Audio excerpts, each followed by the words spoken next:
Good afternoon and welcome to our midday meditation on this Tuesday of Holy Week. My name's James, I'm the principal of the School of Discipleship in the Diocese of Sutherland and Nottingham. And the story I want to share with you today is one you may well know, but I wonder how comfortable you are with it. You can find it in Mark's Gospel, chapter 11, starting at verse 12. Here's how it begins. As they came into the city of Bethany, Jesus was hungry. Seeing in the distance a fig tree in leaf, he went to see whether perhaps he would find anything on it. When he came to it, he found nothing but leaves, for it was not the season for figs. He said to it, "May no one ever eat fruit from you again." Jesus then goes into the city. That's the story we heard about yesterday where Jesus cleanses the temple. And then, the next morning, as they passed by, they saw the fig tree withered away to its roots. Peter remembered and said to him, "Rabbi, look, the fig tree that you cursed has withered." It's a strange story, isn't it? We're used to thinking of Jesus as one who went about loving people and showing compassion, and certainly he did that. Perhaps sometimes we recognise Jesus is challenging people, particularly many of the religious leaders of his day come in for some fairly stern words from him. But Jesus actively cursing someone or something, it's fairly unusual, isn't it? Doesn't quite fit our instinctive picture of who he is and how he operates. And yet here, in these moments we heard about today, this is the record of Jesus cursing a fig tree.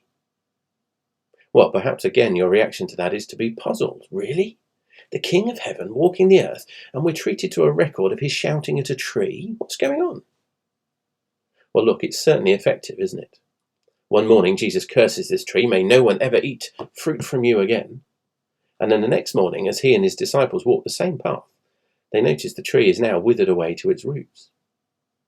I was reading a newspaper article last week about plant nurseries and the difficulties they face as people can't visit garden centres and buy what they've been growing.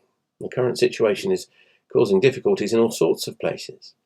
But the growers were worrying that in 3 months' time, all their hard work will be undone as the plants have died. Well, 3 months.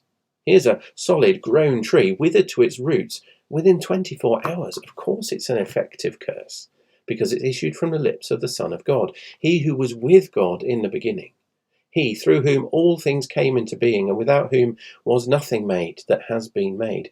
Here is the God of creation walking the earth, and if he curses creation, then so it will be destroyed. That in itself is a thought worth pondering, especially in this week as we journey towards our yearly marking of Jesus giving his life on the cross and being raised again from the tomb, doing that precisely to undo the curse which has rested on creation ever since mankind's first sin, since our very first turning from God, from his designs, his purposes, his word. The one who cursed creation for mankind's willful disobedience, himself stepping in to rescue all creation from that curse's effect.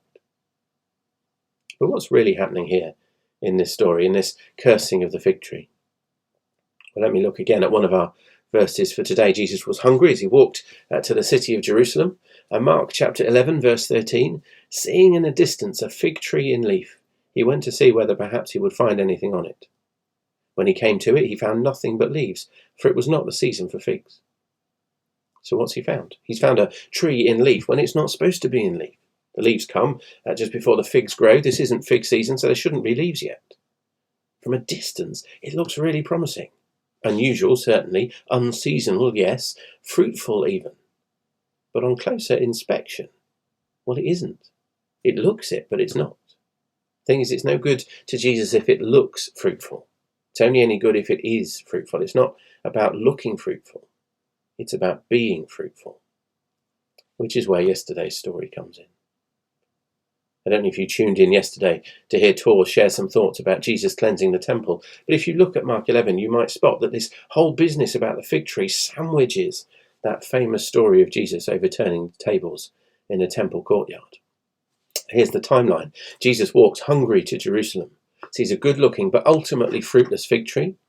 Then arriving in the city, he goes to the temple and causes uproar by his speech and actions. And then, next thing Mark tells us, next morning, he passes the fig tree again and notices how withered it had. And what was the story in the middle, the meat in the sandwich?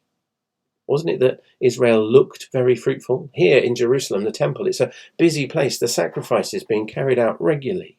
The Pharisees are standing on street corners, making a big show of their prayers. The place looks fruitful. But what does Jesus find when he walks in through the temple gates? That this house of prayer has become a den of thieves. Looks promising, is nothing. Israel looks fruitful, but it's not about looking fruitful, it's about being fruitful. And you know what else? Well, one of the images used to describe Israel, God's chosen and special people in the Old Testament, was, guess what? A fig tree. Two stories, one message. It's not about looking fruitful, it's all about being fruitful. So here's where it lands for us at the end of today's story. Peter notices the withered tree, and Jesus says, have faith in God. Truly I tell you, if you say to this mountain, be taken up and thrown into the sea, and if you do not doubt in your heart, but believe that what you say will come to pass, then it will be done for you. So I tell you, whatever you ask for in prayer, believe that you have received it, and it will be yours. Really? Has Jesus just promised that all our prayers unilaterally will always be answered just as we want them to? That doesn't seem to be my experience. I doubt it's yours. But noticing how these two stories are connected together, look, he's talking about prayer having just cleansed the house of prayer. Well, I think Jesus is teaching his disciples, including us today, that it's not about looking fruitful, it's about being fruitful. It's not about looking fruitful, it's about being fruitful. What did he find in the temple? Actually, he found a world order which was all upside down, a world order favouring the powerful and neglecting the oppressed, extorting the poor and buying salvation. That's why he got so angry. Actually, a place which, if you look carefully enough, isn't fruitful at all. So, speaking to his disciples in that context, he's not promising instant crowd-pleasing answers to any kind of prayer when you pray for your team to win, for the sun to come out, even this wretched virus to flee. This is all about overthrowing a world order which is wholly contrary to God's kingdom. When he talks about this mountain being taken up and thrown into the sea, he means Jerusalem, the world set up like he's just seen in the temple. That's what he wants to overthrow. It's about establishing the kingdom of God among his people. Nobody wants to be the cursed tree, the utterly fruitless, withered to its roots tree. Friends, so many people are living that kind of life where Jesus promises life in abundance, real life even. But the danger is that once we've turned to Jesus, we simply look fruitful. Say grandiose prayers, speak worthy thoughts. That's fine. It looks fruitful. But what Jesus longs for, what he promises the power of heaven to, is a life which doesn't merely look fruitful, but which is fruitful.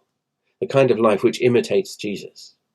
The kind of life which speaks truth to the world, seeks first God's kingdom, which cares for the weak, which challenges injustice. The kind of life which, above all, cries the most famous prayer of all. Don't be dead. Don't live a life which just looks fruitful. Friends, be fruitful and pray with me, thy kingdom come. Amen.